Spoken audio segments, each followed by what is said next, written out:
Welcome, everyone, to Hanging Out with Howie on Monday nights. Tonight, we're going to have a free-for-all. So, welcome my guests here.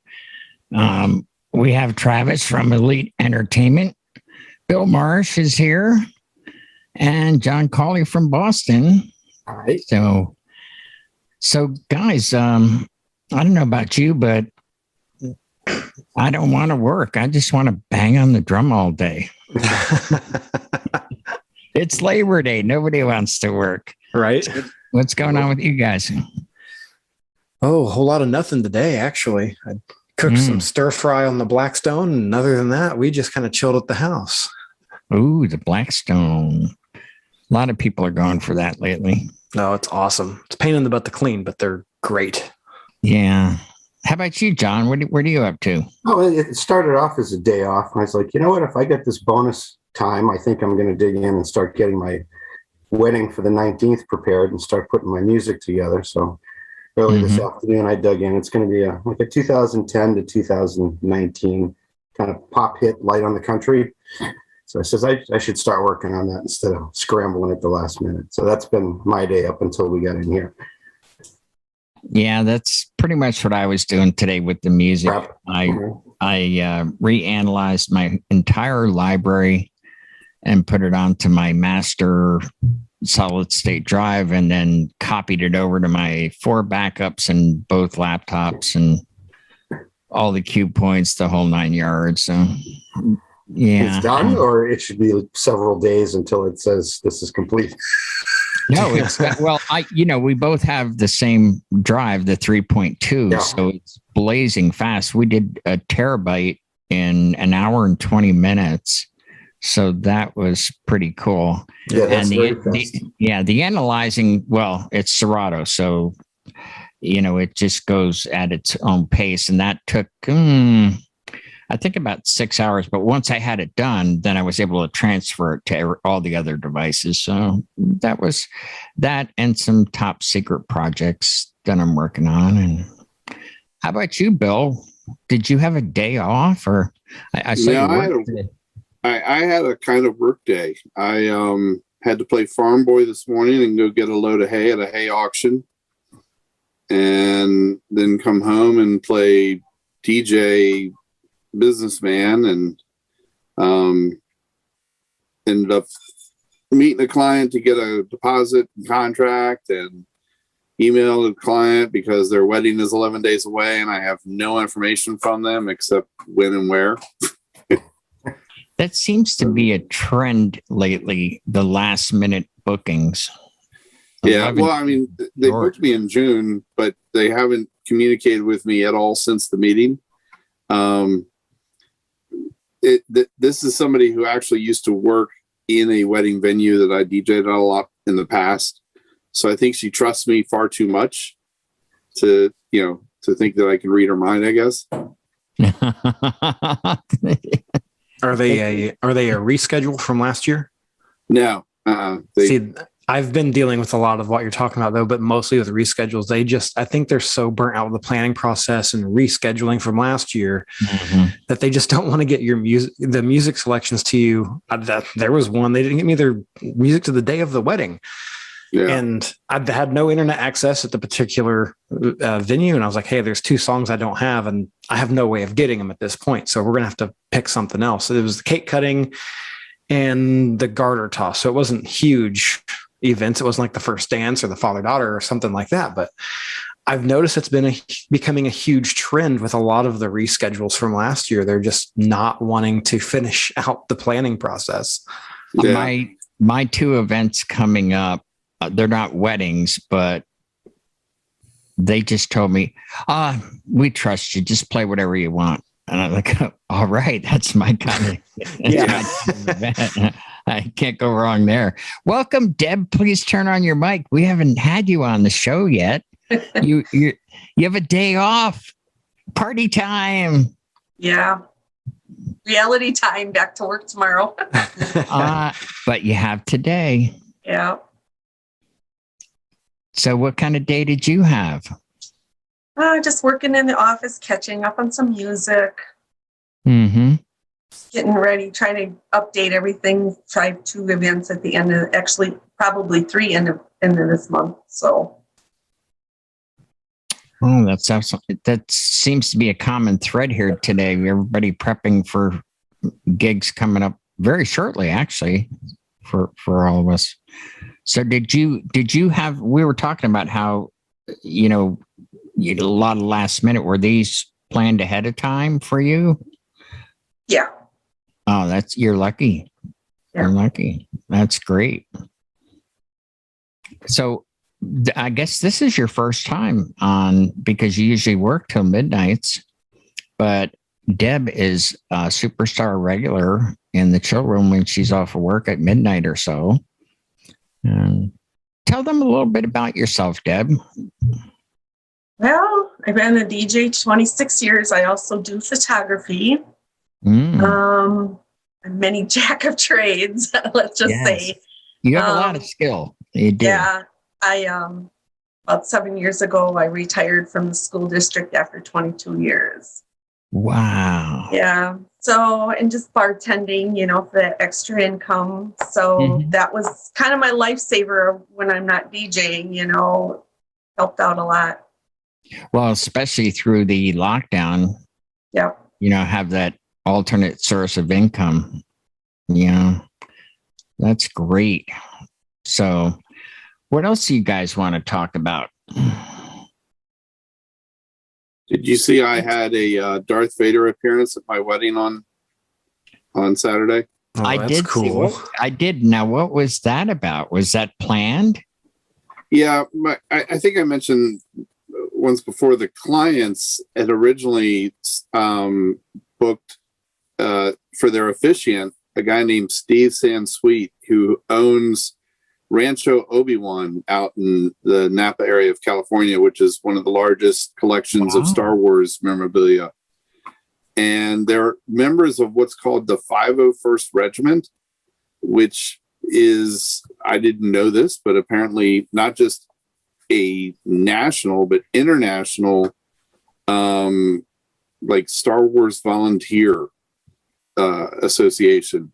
And some of them just go and work at conventions like Comic-Con even and things like that. Some of them are costume, people that do costume or do role play stuff in those, personas and things like that, or actual impersonators, like a live character impersonator, somebody that looks, like those people without the mask, so to speak.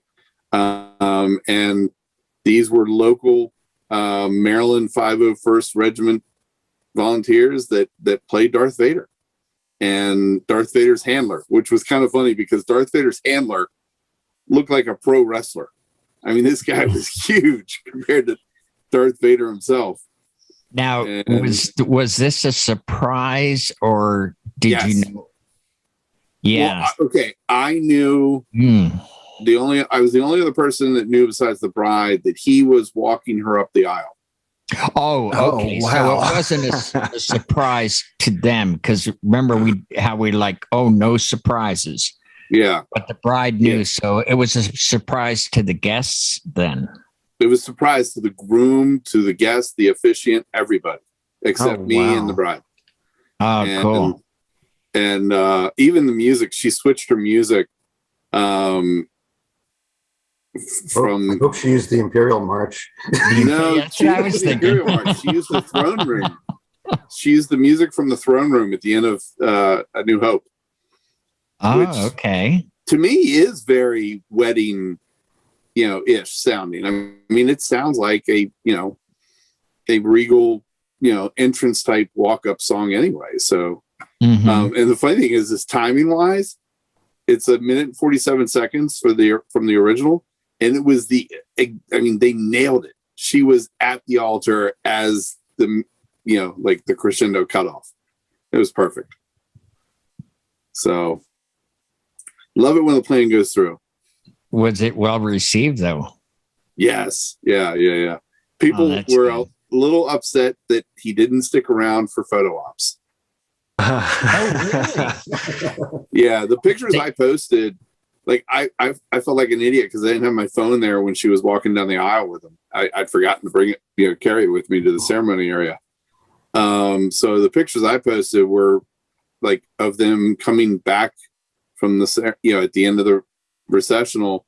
And they did sort of stand in a receiving line, but they didn't want guests to stop and, go through the real receiving line process of greeting and meeting and so forth, because they were trying to get to doing their pictures. So, there was that issue. They even had real lightsabers. When I say real lightsabers, not ones that cut people in half, but they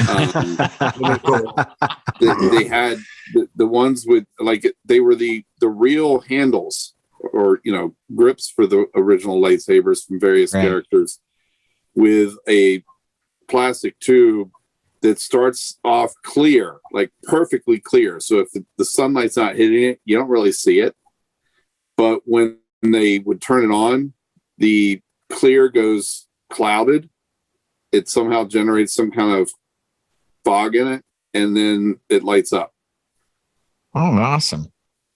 I've seen a couple of like the first dances where they'll spar. They have the sparring lightsabers. Apparently that's a thing. Mm-hmm. And they'll actually have like a lightsaber battle during the first dance. I'm like, super nerdy, but so cool. Yeah, that's what these were. Yeah. Oh, and the bride and maid of honor's flowers were lightsaber, like Leia's lightsaber handle and somebody else's. I can't remember whose. Oh, the Ashok Tanoa. So those would be centerpieces that people be fighting over to take home then, probably. Yeah. They had their own suitcases. The flowers, the two bouquets. They at the end of the night they packed them in suitcases. Interesting. For sure. Deb, what's the most interesting thing you've had at a wedding? Or unusual, whatever.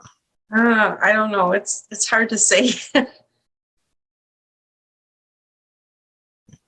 I think they're kind of boring. Well, one of the most unusual things I've seen, and apparently it's college related and strange. And I've seen this a few times, on YouTube, where they play a certain song and the guys will take off their shirts. But then the other song that happened to me, I played this song and the guys all dropped their pants. Oh, jeez. Oh. And I was like, what's up? What's going on? And they go, oh, at the college there. Yeah. When you play that song, all the guys drop. And I'm like, thanks for the heads up. I wouldn't have waited. Like, what kind of fraternity were they a part of? Not the fraternity I'd want to be in. No. Are we having a Magic Mike audition here? What's going on? That's okay. I would enjoy that one. Yeah, there you go. Always some free entertainment. How about you? You must have run into some things, John, in your travels. So what's the most unusual thing you've seen? Probably just turbulence on the boat, having weddings on the Spirit of Boston cruise when we were out. And you see that little commuter boat in the corner of your eye goes zipping past the windows, and you can go 5, 4, 3, 2. Here we go. Hang on, everybody. And that's why you don't bring turntables on a boat, right? Absolutely. Yeah, that was rocking enough to make a CD skip. But we always had the soundbite, rock the boat, you're ready, let people know. It's like, everybody grab your drinks. Something's about to happen. And you're chasing it back and forth down, a 6-foot table. Oh, Jesus. Those were a couple of fun times, because we were just out on dinner cruises and someone, popped the question or something, and then it was a big to do and fanfare. But that happened a lot. I mean, I was out for a year and I probably saw at least 10, maybe 15 times that happened during the course of dinner, because the singers would, be singing to the tables and someone would say, hey, what we're going to do tonight? And then that would get back to me. So it would make a big thing out of it. It's exciting. You to do that out on the water on the harbor for a 3-hour cruise. Mm-hmm. We made, okay. Travis, with the exception of walnuts. Oh, unusual. So I did a wedding this year, and then this was the most unusual thing I think I've encountered. It wasn't anything with decor and everything. It was the bride insisted on making all the guests watch her and the groom open presents, which was just the strangest thing. As at this point, it's midnight. It doesn't end till 1 a.m, and I've got a brunch wedding the next day, and I'm 200 miles from home. So I'm kind of like, I'm in favor of this thing ending early. And I thought that's kind of what was going to happen, but she wanted to get her full money's worth. So I played background music as everyone watched her unwrap her wedding presents. And I looked at the venue owner and I was like, this is weird, right? She's like, yeah, this is a first. Yeah, it's cringeworthy for sure. Yikes. Oh my gosh. Opening presents music, is that a category? Baby, what a big It is now. I'm hoping it doesn't become a trend. Yeah, I hope not. I mean, that's kind of, like if I had brought a toaster, I think I'd be like tiptoeing out, still like, she's got nice crystal from my friend and I brought a toaster. Good To me, Lord. that's almost just as bad as doing the big birthday parties, and they say, oh, we're going to start opening gifts now. I'm like, what? Yeah. Like, what am I supposed to do now? I've done a lot of like 50th birthday parties, 30th birthday, whatever, but never have I had opening of gifts. That's so tacky. It was definitely bizarre. That whole wedding was a strange one. It was insanely stupid hot. I was like 30 miles from the Tennessee border, so I was a long way from home. And I mean, there was no cell service, no internet. I mean, nothing. I ended up having to go to a Walmart just to use the bathroom because there were no bathrooms at this venue. And I had reception at the Walmart that was about 30 minutes away. And I ended up texting my wife. I was like, hey, just so you know, I have no reception or anything. So if you're trying to get a hold of me, I'm not going to be able to respond back to you until I'm out of here tonight. Yeah, it was just a bizarre day. No walnuts, though. No walnuts. Okay. You said something there. No bathrooms. No bathrooms. They had like a washroom. It's a legit barn, not like a wedding barn that has been made very modern. Like, this is a legit like tobacco barn, and they said, hey, let's have weddings here, and that was as much thought as they put into it. So the option was you had to rent the porta potties, the trailers. Mm-hmm. Or you didn't. And this particular couple opted out of that particular option. So if anyone had to go to the bathroom, they left, and most didn't come back. Wow. I'll bet they wouldn't. The last outdoor wedding I did was a tent wedding, and they did it in their backyard because they had property, but they didn't want a bunch of people going through the house. So they just rented 2 porta potties. They didn't need a whole trailer, and that worked out. Yeah. But I can't imagine not. Yeah, I would see where people would. That would be the worse than cutting the cake early and having half of your crowd leave, is to have no bathrooms. Because I could see that. Yeah. Did you lose half of the crowd without the bathrooms? They left. They danced for about an hour, and I retained mostly everybody for most of that time.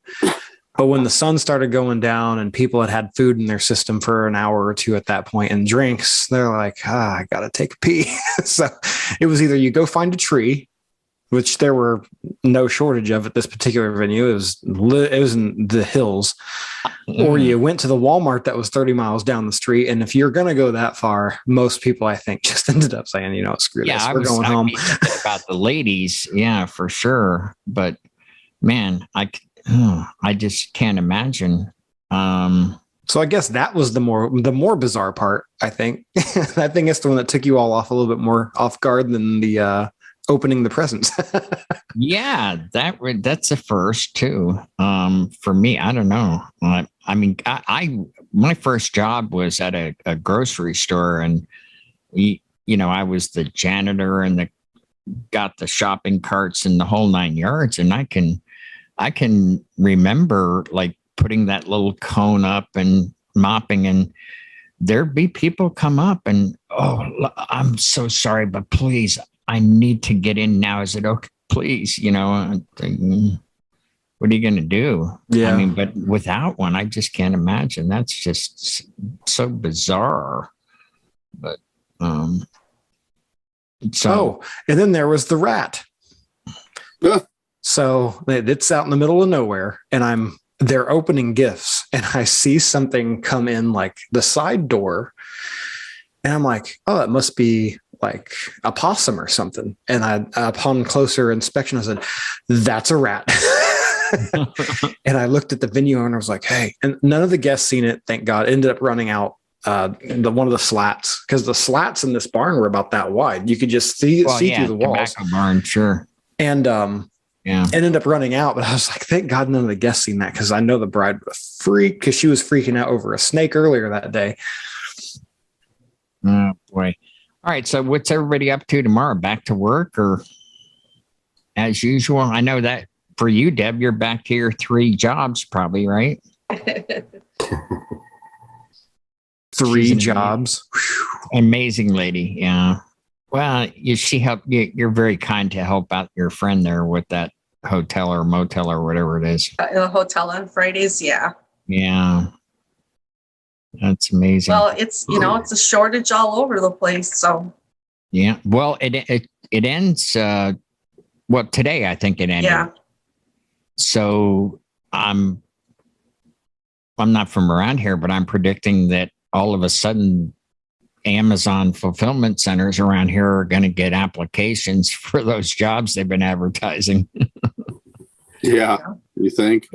My Facebook feed is full of them, because I'm within 20 minutes of like 5 different fulfillment centers, and they're offering $20 if you stay there 6 months. You get a $1,000 bonus, and they're not getting any takers. But now, without that 300, I'd imagine there'll be people knocking on the doors now. Yep. That should make life easier for a lot of people. One can only hope. I'm tired of who would not want shortages. $20 an hour? Yeah, $20 an hour is great. Well, that's not bad to start. That's to start. I mean, my gosh, you get in a place like that, and you get seniority when they open new ones. I mean, you can move your way up. I mean, it's not all what people think it is. I mean, there's a lot of automated machinery, but it needs to be maintained. Yeah. And they need managers and so forth. And that, you can move up the ladder pretty quick with a new opening type thing. I know I talked to my local drivers from Amazon, and they love it. They just love it. It's very easy. The computer tells them what route to take and the whole 9 yards. And it's,